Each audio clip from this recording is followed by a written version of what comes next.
Hello everyone, প্রত্যেকে স্বাগত জানাই। অনেক অপেক্ষার পর এসএমএফডব্লিউবি আবার রেজাল্ট প্রকাশ করেছে। সেই রেজাল্ট আমরা দেখব, কিভাবে দেখব সেটা আমরা আজকে বিস্তারিত আলোচনা করব। তাই ভিডিওটা প্রথম থেকে শেষ পর্যন্ত দেখো, ভালো লাগে লাইক করে দিয়ে চ্যানেল নতুন বাড়িতে থাকলে সাবস্ক্রাইব করে রাখো পরবর্তী কাউন্সিলিং ব্যাপারে পাওয়ার জন্য। তোমরা অফিসিয়াল ওয়েবসাইটে চলে আসবে smfwb.in। এখানে আসার পর এখানে রেজাল্ট ও মেরিট লিস্ট নামে একটা অপশন আছে। এখানে দেখো roll number wise combine merit list for SMFWB 2024, date 30/8/2024। তারপরে যেটা আছে ইডাব্লিউএস ক্যান্ডিডেটের জন্য, তারপরে ওবিসি এ, ওবিসি বি, তারপরে এসসি, এসটি, পিএস। এটি যে তোমরা যেটার উপরে ক্লিক করবে সেটা তোমরা দেখতে পাবে যে এখানে দেখো কম্বাইন মেরিট লিস্ট, এখানে সবার লিস্ট আছে, মেরিট লিস্ট। এখানে ক্লিক করলে তোমরা ওই ফাইলটা ডাউনলোড করে নিতে পারবে।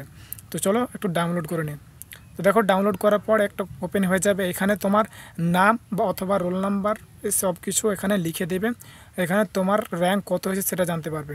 তারপরে যেটা আছে ওবিসি, যারা আছে ওবিসি ক্যান্ডিডেট, তারা এই অপশানে ক্লিক করবে। এখানে ক্লিক করে তোমরা তোমাদের ওবিসির র্যাঙ্ক কত আছে সেটা দেখে নিতে পারবে। তারপরে যেটা আছে ইডাব্লিউএসের জন্য সেম এইভাবে ক্লিক করে দিতে হবে। তারপরে ওবিসি বি, ওবিসি এ সব এক এক করে দেখতে পারবে। তো অবশেষে রেজাল্ট প্রকাশিত করলো, সেটা তোমাদের জানানো ছিল।